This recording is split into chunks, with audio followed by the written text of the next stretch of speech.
acompañan. Tengan todos muy buenas noches. A nombre del Centro de Estudios Estratégicos para el Desarrollo y del Museo de Ciencias Ambientales de la Universidad de Guadalajara, les doy la bienvenida a esta conversación que hemos titulado How Dare You, evocando aquel famoso discurso de Greta Thunberg, el cumplimiento de los compromisos ambientales de México.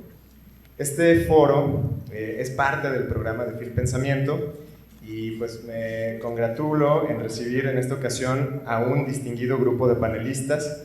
En primer término, a Danae Azuara Santiago, directora de Soluciones Climáticas Naturales de la Iniciativa Climática de México. Muchas gracias, Danae, por estar aquí con nosotros esta tarde. También celebro la presencia de Gustavo Alanís Ortega, muy admirado por todos nosotros, director del Centro Mexicano de Derecho Ambiental. Gustavo, bienvenido, muchas gracias por estar aquí. De igual forma, saludo a Cuauhtémoc León Díez, director del Centro de Especialistas en Gestión Ambiental y amigo de nosotros. Muchas gracias, Cuauhtémoc, por estar aquí con nosotros. Y también le agradezco a nuestro amigo, el doctor Carlos Ramiro Ruiz Moreno, director de la División de Estudios Jurídicos del CUCSH, por estar con nosotros, aceptar la invitación para moderar este panel. Los temas que serán tratados en esta mesa son de la mayor relevancia en cualquier reflexión acerca de nuestro futuro como país, como sociedad e incluso como especie. Es por esta trascendencia que esta actividad es fruto de la confluencia de los esfuerzos institucionales de la Universidad de Guadalajara, el propio Centro de Estudios Estratégicos para el Desarrollo, el Centro Universitario de Ciencias Sociales y Humanidades y el Museo de Ciencias Ambientales de la Universidad de Guadalajara. Y quiero agradecer muchísimo al doctor Eduardo Santana, que se encuentra también con nosotros aquí presente. Doctor, muchas gracias por hacer posible. Él es el verdadero artífice de este encuentro y es quien ha propiciado que nos encontremos aquí. En todos estos espacios estamos convencidos que diálogos como este contribuyen a una mejor y más sustentada agenda para el respeto del derecho humano a un medio ambiente sano. Sin más, cedo la palabra al doctor Carlos Ramiro Ruiz Moreno, quien moderará esta charla. Muchas gracias y bienvenidos.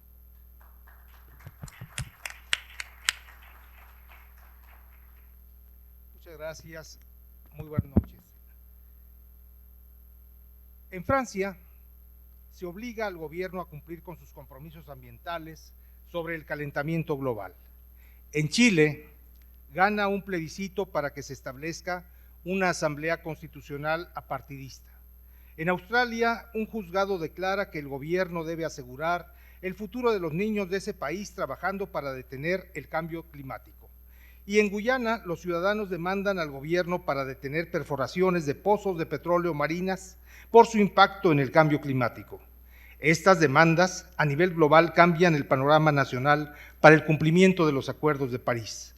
En mesa redonda se realiza un diálogo de cómo detener, mediante la vía jurisdiccional, el proceso de desmantelamiento de las políticas ambientales y energéticas de México y sus implicaciones para los derechos humanos. De igual forma, se explorarán las experiencias nacionales y latinoamericanas de litigio ante políticas que violan los derechos humanos a un medio ambiente sano. Sin mayor preámbulo, me voy a permitir el día de hoy en este panel, titulado El cumplimiento de los compromisos ambientales en México, presentar a los tres panelistas que nos honran en acompañarnos este día. En primer lugar, se encuentra con nosotros Danae Azuara Santiago. Ella es maestra en ciencias especializada en biología de la conservación y desarrollo sostenible, con 20 años de experiencia en prácticas de conservación y política ambiental. Ha liderado iniciativas de fortalecimiento de capacidades en relación con los mercados de carbono en América Latina y apoyó los intercambios técnicos entre la Secretaría de Medio Ambiente de México y el Gobierno del Estado de California. Actualmente es directora de Soluciones Climáticas basadas en la naturaleza en la Iniciativa Climática de México, trabajando en la incidencia de políticas públicas climáticas en el sector forestal y agropecuario. Nos acompaña también Gustavo Alanís Ortega, quien es abogado por la Universidad Iberoamericana en la Ciudad de México. Cuenta con una maestría en Derecho Internacional enfocada en Medio Ambiente por la American University, Washington College of Law en Washington. Es profesor, además, de Derecho Ambiental en la Escuela de Derecho de la Universidad Iberoamericana desde enero de 1994. Miembro, además, de la Junta Directiva del Consejo Consultivo del Agua y del Instituto Iberoamericano de Justicia y Sostenibilidad. Nos honra con su presencia Cuauhtémoc León. Él es director del Centro de Especialistas en Gestión Ambiental, CEGAM, doctor en Medio Ambiente por la UNAM. Se ha enfocado a impulsar la transición energética, la solución alternativa de conflictos, el apoyo a comunidades para el uso de energía renovable. Además, ha servido de enlace para las alianzas entre la academia, sociedad civil y el gobierno en el diálogo de políticas públicas para la sustentabilidad. Es parte de redes internacionales como LEAD y el Grupo Balatón. Daremos el uso de la palabra a nuestros panelistas en la lógica de aprovechar 3 intervenciones. La primera, hasta por 5 minutos cada uno de ellos, la segunda y la tercera por 3 minutos. En primer lugar, le cedemos el uso de la palabra a Danae Azuara, por favor. Muchas gracias. ¿Se escucha bien atrás? ¿No? ¿Se escucha? ¿Ahora sí? ¿No? ¿Así? ¿Se escucha bien ya? ¿Así se escucha bien? Perfecto. Pues es un gusto estar aquí hablando de cambio climático en la FIL, la verdad que emociona mucho estar aquí. Y bueno, siguiendo con el tema de litigios climáticos y qué se ha hecho en otros países, yo nada más les quiero compartir muy brevemente 3 casos como para arrancarnos con algo de información para seguir la discusión. La fuente, bueno, es de este reporte, pero 2017, el año que llegó Donald Trump a la presidencia de Estados Unidos, 884 casos de litigio ambiental en 24 países, la gran mayoría en Estados Unidos. 3 años después casi se han duplicado y ya 38 países con casos de litigios y de nuevo la gran mayoría en Estados Unidos, que les encanta el litigio. Y hoy les quiero platicar muy brevemente de 3 casos emblemáticos que tienen algo en común y que es la participación activa de jóvenes y niños en estos 3 casos. Para empezar, el caso de Urgenda contra los Países Bajos.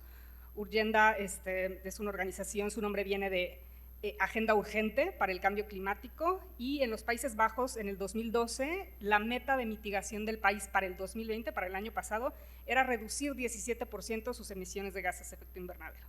Y esta organización dijo, no es suficiente, no es suficientemente ambicioso, vamos a demandar a nuestro gobierno para que haga lo que tendría que hacer. Y en 2015 la Corte de la Haya determinó que efectivamente no era suficientemente ambicioso y que para el 2020 tendrían que reducir el 25% de las emisiones, ¿no? El gobierno, por supuesto, apeló, esto se alargó, llegó hasta la Suprema Corte de Justicia y hasta el 2019, o sea, un año antes del cumplimiento de la meta, la Suprema Corte de Justicia dijo que efectivamente se tenían que ir hasta el 25% y ya solo les quedaba un año para cumplir. Este fue un caso bien interesante. Por ejemplo, la Corte de la Haya este año también tuvo otra demanda de Friends of the Earth contra Shell, ¿no? Y también este caso sentó precedentes para otros que ha habido y ahora están obligando a compañías a bajar sus emisiones, ¿no? Y bueno, algunas cosas interesantes de este caso. El argumento del gobierno de los Países Bajos decía que la demanda no era válida porque por más que los Países Bajos redujeran sus emisiones, eso no iba a solucionar el cambio climático, que depende de una acción global. Y la Suprema Corte dijo, pues no importa que hagan los demás o que no hagan los demás, nuestro país tiene que hacer lo que nos corresponde. Otro argumento, que si existía un riesgo o un peligro potencial del cambio climático para afectar los derechos humanos de sus ciudadanos, pues que no era suficiente, ¿no? Que el riesgo o el peligro fuera potencial. Y la Suprema Corte dijo, bueno, aunque pueda o no materializarse ese daño, y que sea en una década o 2, de todas maneras nos toca cuidar los derechos humanos en términos de también los impactos climáticos. Y bueno, para cumplir la sentencia, el gobierno tuvo que cerrar inmediatamente 2 de sus plantas de carbón y las otras 2 que le quedaban operan ahora al máximo del 25% de su capacidad. Entonces hubo un resultado, un impacto importante de este caso que sentó precedentes.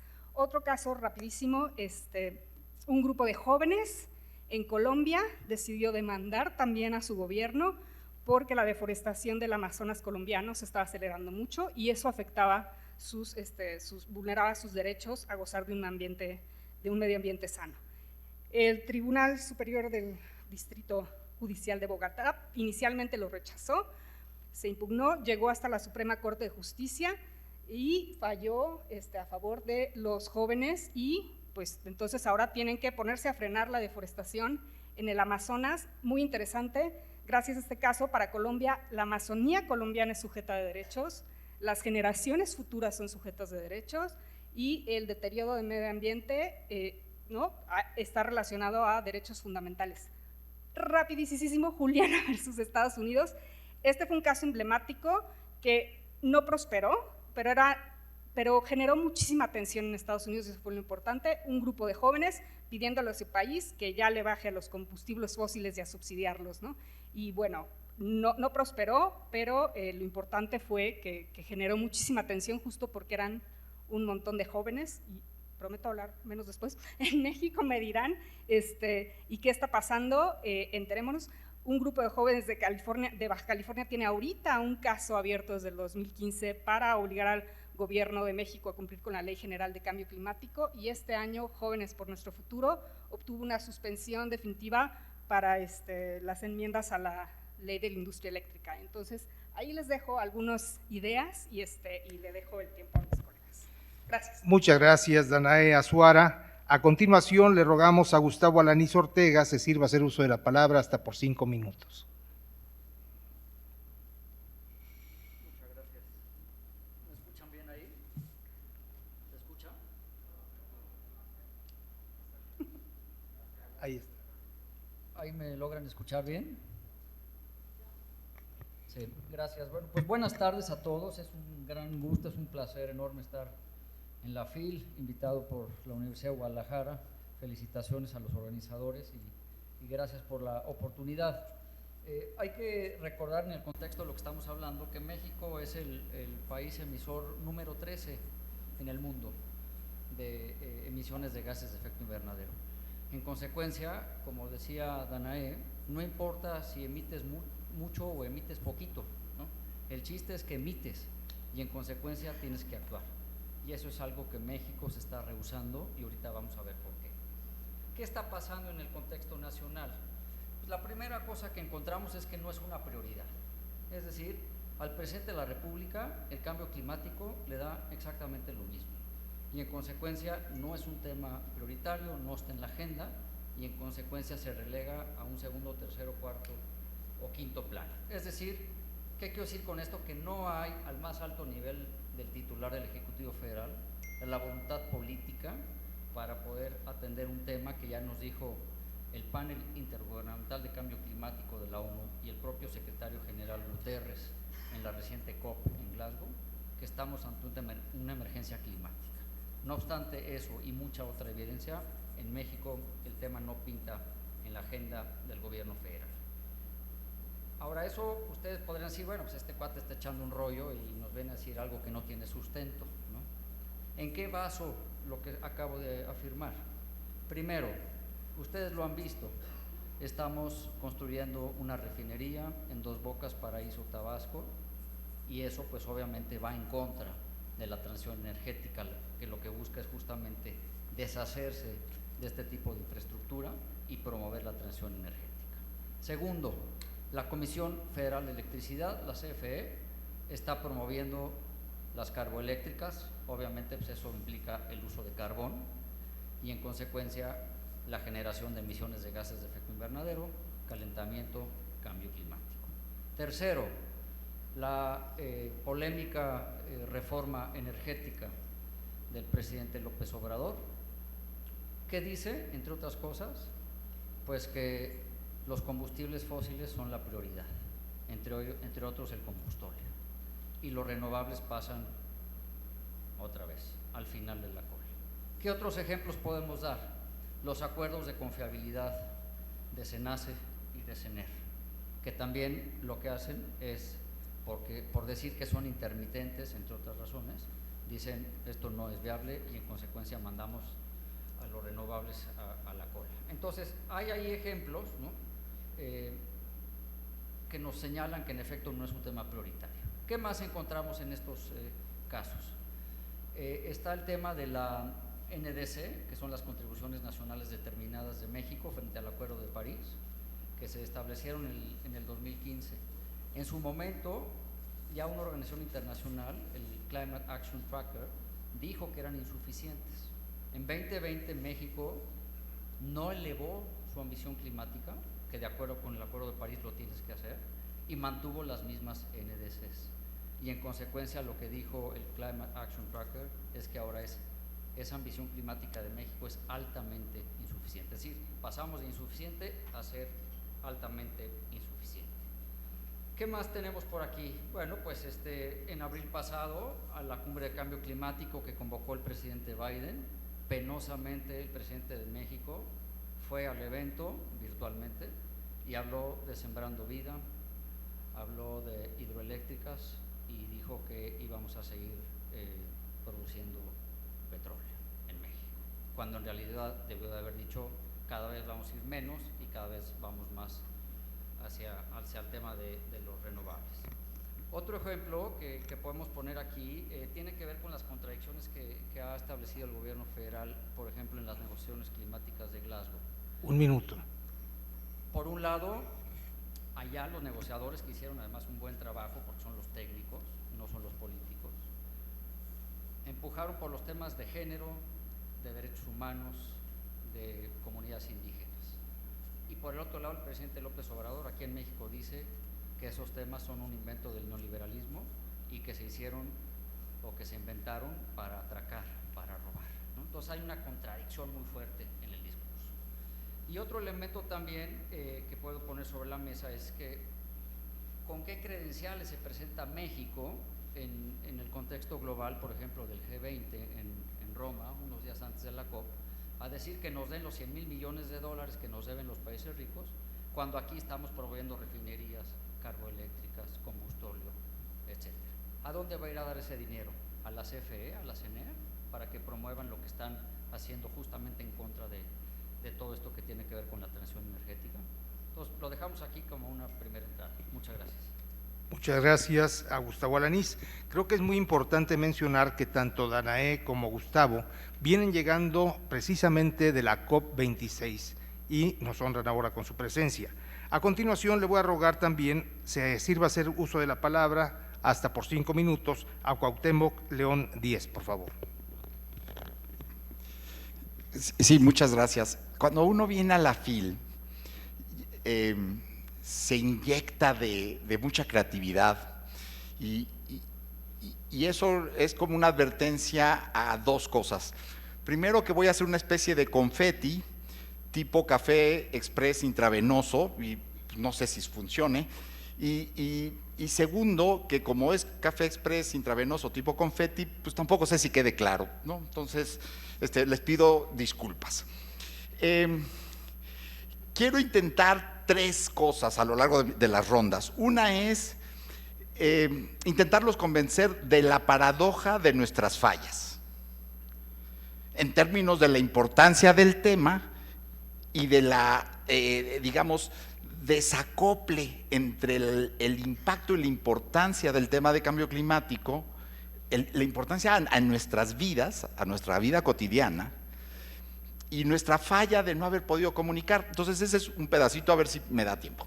El otro es hacer un puente, sin ser abogado, entre homicidio y ecocidio, en la lógica de por dónde la vida y el sustento de la vida, si el equivalente es el homicidio, ¿qué querría decir quitar la base de la vida? Y el tercero, si me da chance, veremos, es ¿y por dónde con creatividad?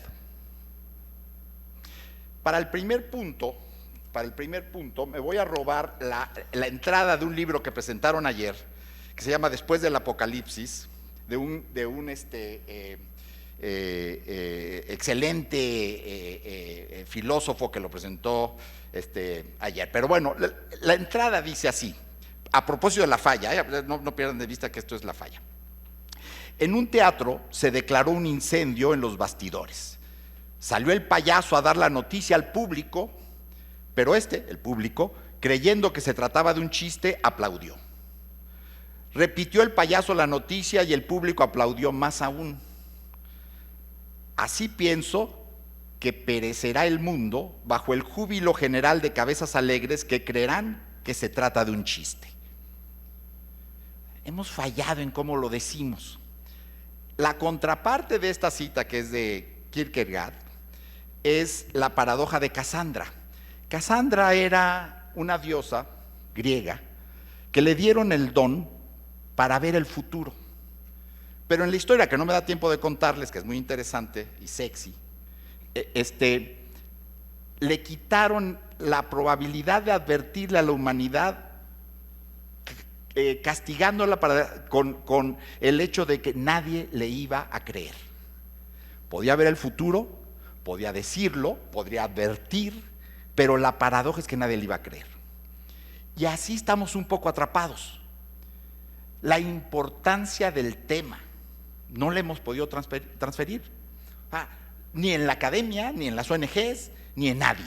Y entonces resulta que las medidas posibles de política, de acción social, de la importancia del tema para los partidos, no la tenemos, como una parte de la falla, porque así como agoreros venimos y les decimos, es que es importante, pero nadie nos cree, ¿no? Un poco la paradoja que les acabo de decir.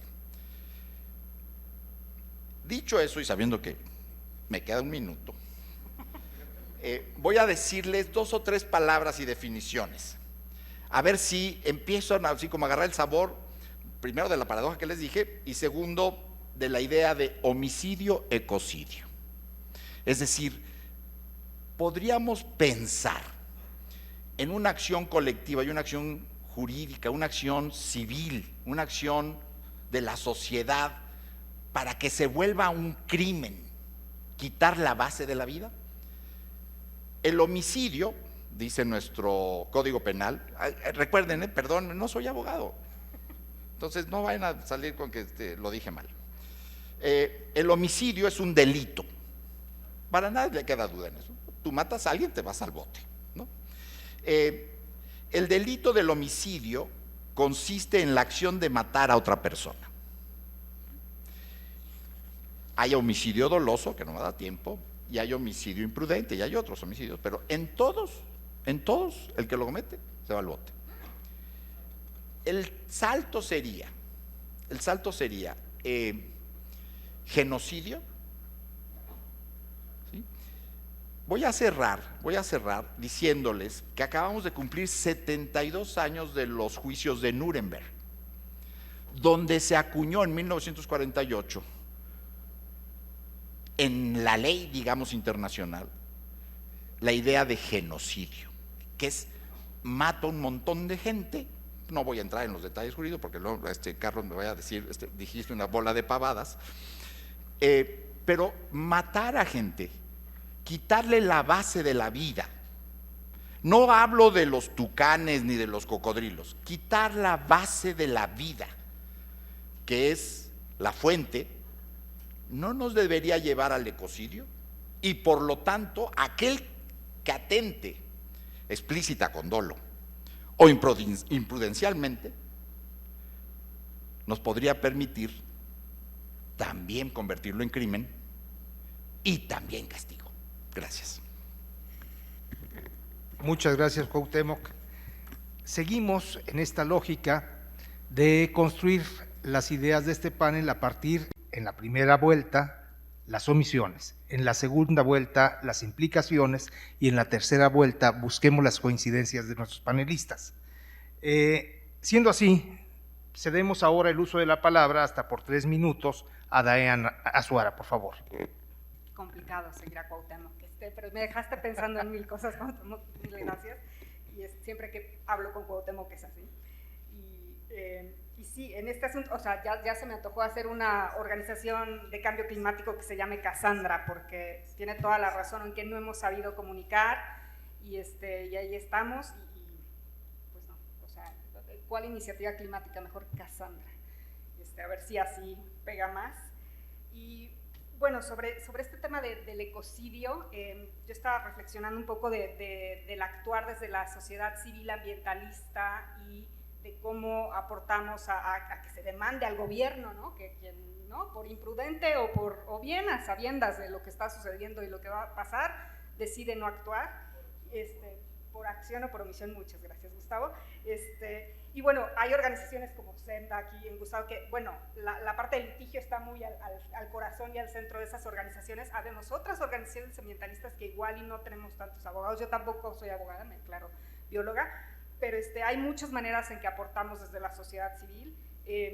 Muchos insumos técnicos ahora, ¿no? Expertos en el sector eléctrico, estudios económicos. Entonces los números y los cálculos para defender argumentos, ahí está, pero igual se nos va el conectar el mensaje que realmente convence, ¿no? Y bueno, le estamos metiendo a volvernos mejor en estrategias de comunicación y en acercarnos y hacer foros y informar a distintos actores. Y hace poco me tocó por primera vez ayudar a fortalecer capacidades en el Poder Judicial. Y me llamó muchísimo la atención porque desde mi experiencia personal y viendo el trabajo de muchas organizaciones ambientalistas, siempre estamos con el Ejecutivo y el Legislativo, ¿no? Y ahí estamos tratando con los gobernadores, con secretarios de Medio Ambiente y con los diputados, los senadores, y como que el judicial yo lo tenía muy perdido, porque tampoco hacemos litigio, pero me pareció una oportunidad excelente y que en México le tenemos que meter a esos temas, ¿no? Su obligación es la impartición de justicia, y ahí también está la justicia ambiental, y tenemos que tener mejores capacidades en México y tener expertos en materia ambiental que sepan juzgar y que entiendan estos temas de ecocidio, como los vamos a invitar a Cuauhtémoc para que también hable con ellos. Y bueno, y seguro Gustavo podría hablar mucho más de esto, pero en México no tenemos tribunales especializados para materia ambiental y también por eso pues no llegamos a la acción necesaria. ¿Cómo voy de tiempo? 1 minuto. Bueno, nada más para complementar algunas cosas de la acción o inacción de México en la COP. México tuvo la segunda delegación más pequeña en toda la COP, ¿no? 550 brasileños, 25 mexicanos. O sea, también da una idea del nivel de importancia, de la cantidad de gente y de los temas que podían abarcar en la negociación, ¿no? Y no le podían entrar a todo porque no eran suficientes. Hubo un compromiso para dejar ya el carbón para la generación eléctrica, México no lo firmó. El compromiso para dejar el metano es un gas también súper poderoso para calentamiento climático, muy asociado al sector de gas y petróleo y también a la ganadería.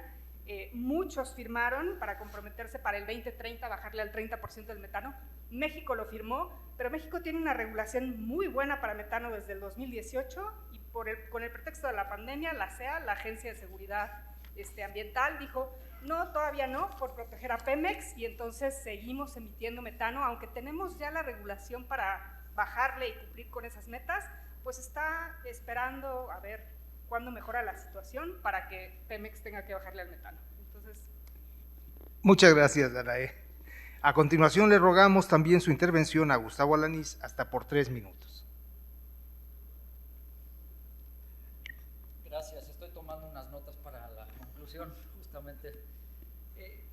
En función de lo que les comenté en mi primera intervención, ¿cuáles serían desde mi muy particular punto de vista algunas implicaciones de tener una política que yo llamo una política energética regresiva, ¿no? Justamente por todo lo que les comenté? En primer lugar, no vamos a poder cumplir con la ley de transición energética que mandata a llegar al año 2024 con 35% de renovables.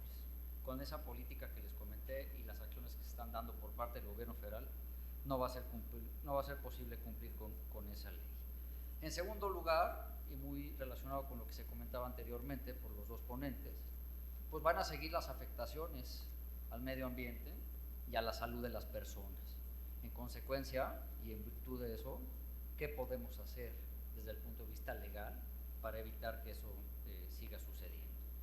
Y esto, pues obviamente, lo que produce o lo que genera es que se niega nuestro derecho constitucional, en el cuarto constitucional, a un medio ambiente sano y a la salud, ambos consagrados en el mismo artículo. En el país mueren todos los años más de 14,000 personas por la mala calidad del aire. No hay ni una sola política pública a nivel nacional que esté enfocada a atacar esa situación. Y esto no es dicho por un servidor, sino que está establecido por la Organización Mundial para la Salud, la OMS. Entonces hay un dato ahí que vale la pena tomar en cuenta. Tampoco vamos a poder cumplir, como otra implicación, con la Ley General de Cambio Climático, que también obliga a México a llegar al 2024 con 35% de energías limpias. Pero no solo eso, sino que también hay incumplimientos de compromisos a nivel internacional. Por ejemplo, el Acuerdo Marco de la ONU de Cambio Climático de 1992 establece como su objetivo fundamental la estabilización de los gases de efecto invernadero. ¿Cómo México va a poder estabilizar, ¿no? Es decir, hacer así y a lo mejor después reducir, pero primero estabilizar las concentraciones cuando estamos haciendo todo lo contrario, ¿no? Empujando el petróleo, el carbón, el combustible y todos estos combustibles fósiles? Entonces, a mí me parece que sabiendo todo esto, y por favor me dices del tiempo, y aquí lo decían hace un momento, lo primero que tiene que suceder ante esta situación de lo que están haciendo y de sus implicaciones, me parece que los ciudadanos tenemos que saber justamente, ¿no?, qué es lo que está pasando, cuáles son nuestros derechos y en virtud de eso cómo pudiéramos accionar. Y eso lo voy a dejar para la parte final para digamos un poco cerrar, pero también vale la pena decir que tenemos un compromiso en el contexto global, en el contexto internacional, de reducir 22% las emisiones de gases de efecto invernadero al 2030. La pregunta es, ¿con esto que estamos haciendo lo vamos a lograr? Se antoja complicado.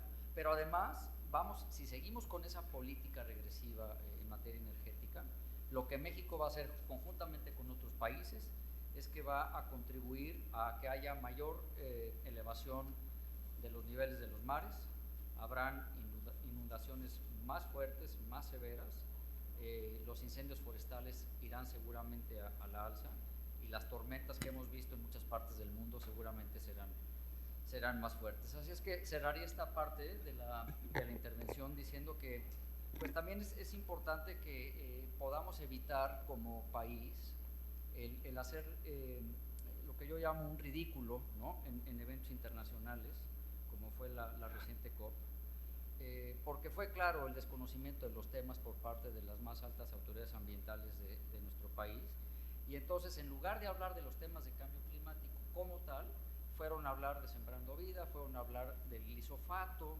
fueron a hablar del maíz transgénico, fueron a hablar de la minería tóxica, ¿no? Eso está en el manifiesto de la secretaria Albores que presentó en Glasgow, ¿no? Entonces uno dice, ¿esto es lo que venimos a presentar como la posición de México?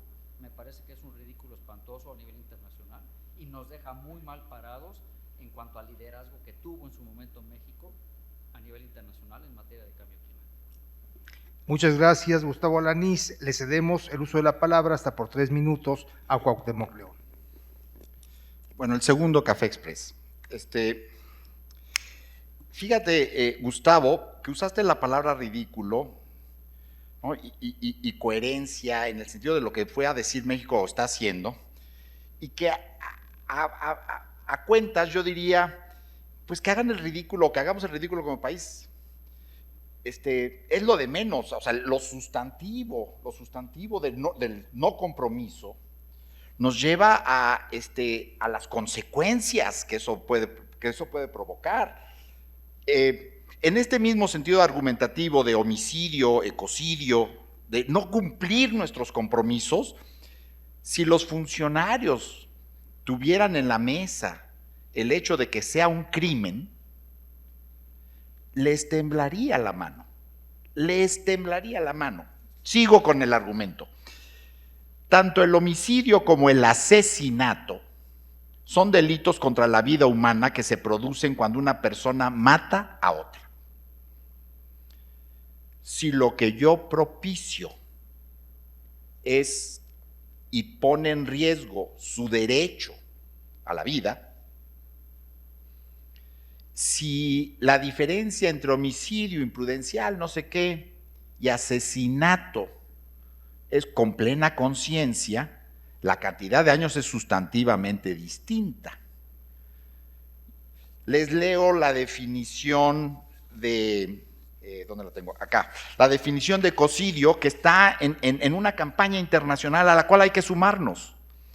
Ecocidio es cualquier acto ilícito o arbitrario perpetrado a sabiendas de que existe una probabilidad sustancial de que cause daños graves que sean extensos o duraderos al medio ambiente. Si yo les quito su agua pura, si yo les quito sus bosques, yo les quito la biodiversidad y además les pongo sequías y además estoy atentando contra la vida, no solo contra las especies. Entonces, el argumento es si esto es un crimen, las demandas a mis derechos deberían de estar vinculantes, ¿no? O sea, en esa lógica. Como parte del café expreso, pero con un chorrito de leche, les digo lo siguiente. En Naciones Unidas, hace un par de años, se equiparó la violencia doméstica contra la mujer, a la tortura. O sea, la violencia doméstica es equiparable a la tortura. ¿Sí? Usando esa misma analogía, el derecho a un medio ambiente que me quitan, porque me quitan la base de la vida, debería ser equiparable a un crimen. Muchas gracias. Muchas gracias a Cuauhtémoc León y cedemos inmediatamente el uso de la palabra a Danae Azuara hasta por 3 minutos. Última ronda, hay mucho que Última decir. ronda. Trataré de abonar al argumento de Cuauhtémoc, pero imaginen que hace 6 años, Cassandra, pero si lo hubiéramos creído, nos hubiera dicho qué iba a pasar con el SARS-CoV, qué iba a suceder y que hubiéramos tenido hace 6 años toda la información que tenemos ahorita de esta pandemia. Y nos hubiéramos podido preparar y que nuestro gobierno no hubiera hecho absolutamente nada, ¿no? Que no hubiera preparado los hospitales, ni más ventiladores, ni mascarillas, ni le avanzaran a la vacuna, que a sabiendas de lo que se venía, no lo consideraríamos un crimen también. Y con el cambio climático la verdad es que no tenemos nada absolutamente seguro, pero sabemos muy bien de riesgos y sabemos, ¿no?, de lo que nos decía Cuauhtémoc, donde muy seguramente vamos a tener sequías más frecuentes y vamos a perder cosechas, donde va a haber inundaciones, qué ciudades de plano, pues ahí donde vive la gente ahorita ya no va a poder vivir en 10 años porque ya va a ser parte del mar. Entonces tenemos un montón de información y además sabemos, ¿no?, dónde está la gente pobre que cuando le pega el huracán le cuesta o sea, ¿cómo se recupera si perdió todo y no tenía ahorros, no tenía asegurada nada? Entonces la verdad es que tenemos mucho de esa bola de cristal de qué va a suceder con el cambio climático en México y cómo va a impactar a nuestra sociedad y no estamos haciendo nada, ¿no? Entonces, bueno, me quedo con eso y un poquito regresando a la COP, la verdad, una de las cosas que más me llevé de ahí fue conversar con los jóvenes, tanto de Latinoamérica como europeos. No sé, aquí, mano alzada, ¿quién conoce a Greta o quién ha escuchado de Greta Thunberg? Todo mundo, o sea, lleva 3 años de campaña, una chica de 15 años que empezó a faltar a la escuela para irse a parar al Parlamento y es conocida mundialmente, ¿no? Y un mensaje que ella trae es, si yo puedo llamar la atención, imagínense si a muchos nos importara esto y nos uniéramos, ¿no? Si una niña de 15 años logró esto. Y bueno, yo hablando con muchos de los chicos mexicanos que fueron allá y de los europeos, la verdad los ves frustrados y dices, a mí no me tocaría estar luchando esta batalla, ¿no? Pues esto lo deberían de estar resolviendo ahorita nuestros gobernantes y nuestros políticos, pero como vemos que no hacen nada y a nosotros nos va a afectar más porque nos quedan muchos años por delante, pues aquí estamos para alzar nuestra voz. Se han conseguido muy buenos espacios los jóvenes y ahí están empujando, pues por una cuestión también de justicia, de que las decisiones que están tomando ahorita van a impactar radicalmente la vida que les va a tocar a ellos, a los hijos. Y bueno, una cosa muy interesante, los europeos les decían a los latinoamericanos, los chicos europeos dicen, yo trato de convencer a mi abuelito y a mi mamá, porque la verdad es que los votos y las decisiones las toman ellos, y ni les interesa el cambio climático, ni le entienden. Dice, pero Latinoamérica, su pirámide poblacional es distinta. Aquí los votos, la mayoría, bueno, no, quizá no la mayoría, pero una gran proporción sí está en los jóvenes. Los europeos les decían a los latinoamericanos, ustedes tienen más fácil cambiar las cosas, acá nos vamos a tardar más porque pues, las decisiones no las podemos tomar, ¿no? Y me quedo con esto igual y con la reflexión para mí y para todos aquí, o sea, ¿qué les tomaría a ustedes para unirse a una demanda con nuestro gobierno? O sea, ¿a dónde está la rayita, el límite a llegar para decir, híjola, yo también me sumo y apoyo aquí a pedir que las cosas se hagan distintas, ¿no? Muchas gracias. Gracias, Danae. A continuación le pedimos a Gustavo Alanís se sirva a hacer uso de la palabra hasta 3 minutos. Muchas gracias.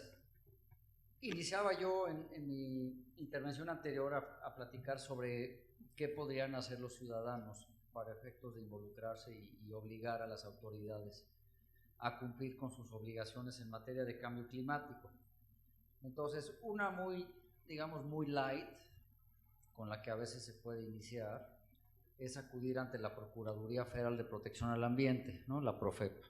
Digo light porque ya la Profepa está muy disminuida, tiene un presupuesto reducido de más de 40%, no tiene muchos inspectores, bajó mucho su capacidad de inspección y vigilancia, pero bueno, hay una ventana de oportunidad en el 189 de la Ley Ambiental Federal que nos da la oportunidad de demandar a quien dañe, afecta o contamina, o a quien viola o incumple una ley, una norma o una regulación ambiental. Pero también hay vías en el contexto internacional. Por ejemplo, el tratado, el TEMEC, el nuevo TLC con Estados Unidos y Canadá, en el capítulo 24 del tratado, establece la posibilidad de que nosotros podamos demandar a nuestros gobiernos cuando estos no hacen cumplir de manera efectiva su legislación ambiental. Se han presentado más de 80 casos en los últimos 25 años en contra de los 3 países por ser omisos en la aplicación efectiva de su legislación ambiental. Pero también podríamos, como otra instancia internacional, por ejemplo, acudir a la Comisión Interamericana de Derechos Humanos, que tiene su sede en Washington, D.C., y posteriormente, ¿por qué no?, pensar en la Corte Interamericana de Derechos Humanos, que está en San José, en Costa Rica.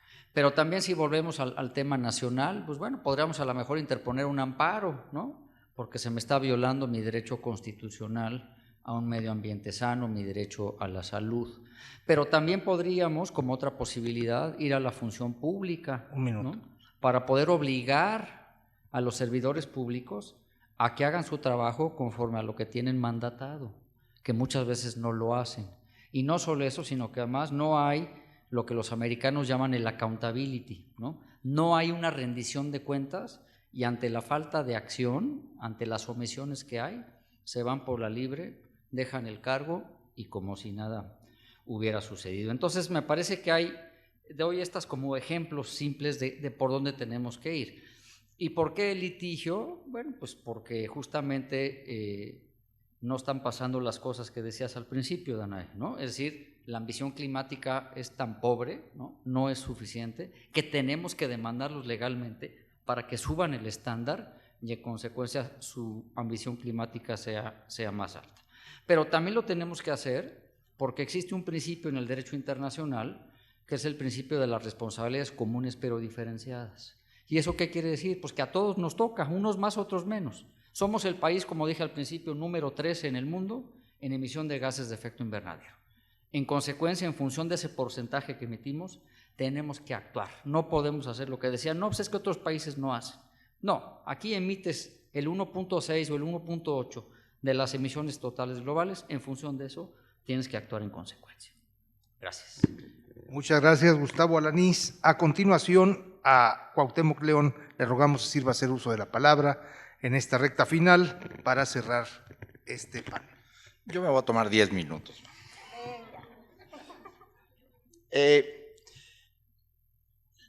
La acción que podríamos tomar, siguiendo la pauta tanto de Danae como de Gustavo, se me ocurre que es una invitación a la creatividad, ¿no? Y las formas de la creatividad es, en el ámbito del derecho, digamos, me puedo imaginar un lugar donde podemos hablar, aprender y generar ideas. Y ahí me estoy imaginando un laboratorio universitario donde nos convoquen así como ahorita y donde todo el mundo pueda llegar y conectarse con la institución de Danae o con la institución de Gustavo y que podamos fertilizar ideas. Porque digamos que cínicamente yo les diría, ¿y saben qué? el medio ambiente es un buen negocio. Yo les podría sacar ahorita, no me da el tiempo, pero cuentas de qué significaría que ustedes tuvieran todos calentadores de agua para la ciudad de Guadalajara, calentadores solares de agua. ¿Cuánto se ahorrarían de gas, que además está subiendo? ¿Y cuánto se abatiría la contaminación de la ciudad? Porque no está contabilizado el gas de los tubos, de los tanques de gas, del gas licuado. Y si además les demostrara las cuentas del significado que tendría para que todos tuvieran paneles solares eléctricos, dirían, ¿y cuánto les saldría una estufa de inducción? O sea, los convencería, estoy seguro que los convencería, porque es buen negocio. Pero no tenemos una política pública de ahí. Pero tenemos un sistema universitario que está haciendo una política de transición energética y ahí tenemos un espacio para dialogar, pensarlo, discutirlo. Y además muchos de los jóvenes tendrían un espacio para decir, oye, ¿puedo hacer una carrera de esto? Claro, porque es un buen negocio. Es un buen negocio incluso sustituir el glifosato, no solo por razones de salud. Es un buen negocio. Podríamos producir, sí, sin glifosato también. Hay un concepto que a mí me gusta, búsquenlo por ahí, a lo mejor lo pronuncio mal, pero es positive deviance. Desviación positiva. Y se acuña en un reto de política pública en Asia con una investigadora británica. Y la solución, la desviación positiva es dónde hay soluciones que están funcionando. ¿Y cómo lo resuelven? Y aquí en Jalisco y en todo el país y en otras partes del mundo ya hay soluciones. Entonces tenemos que buscar esas soluciones, cómo fueron, porque además surgieron de la nada. La otra cosa, me dices, sí, voy a cortarse. La otra cosa es, la creatividad está inhibida. O sea, tenemos un sistema donde la creatividad ha estado muy marginada. Por eso la feria como esta es como una fuente de creatividad, porque uno escucha al poeta, al escritor, al novelista, a Padura, ¿no? Y te mete en las posibilidades de y cómo creamos. Y cuando digo creatividad, estoy imaginándome nuestro laboratorio, donde llegamos a cocinar. ¿Se acuerdan que usaban esta idea de ventanas de oportunidad? A mí me caían mal las ventanas de oportunidad. Yo decía cocinas de oportunidad, camas de oportunidad, ¿no? Pues más sexy, ¿no? El punto de la creatividad es que centros de investigación dedicados a ver el futuro, una carrera de prospectiva, de imaginarnos, de cómo viene para poder entender qué significado tendría una de las acciones que ellos dos acaban de decir. Cierro diciéndoles, si es buen negocio y además son nuestros derechos, pues tenemos que ponerlos a prueba en algún lado, por supuesto, en sus casas, por supuesto, cuando estemos tomando whisky, tequila, por supuesto, no mezcal, ¿no? Más creativa se puede poner. Y tenemos espacios para el diálogo. Y eso nos falta, y eso yo les agradezco mucho la oportunidad, diría Kundera, de haber aprovechado sus oídos. Muchas gracias. Muchas gracias, Cuauhtémoc.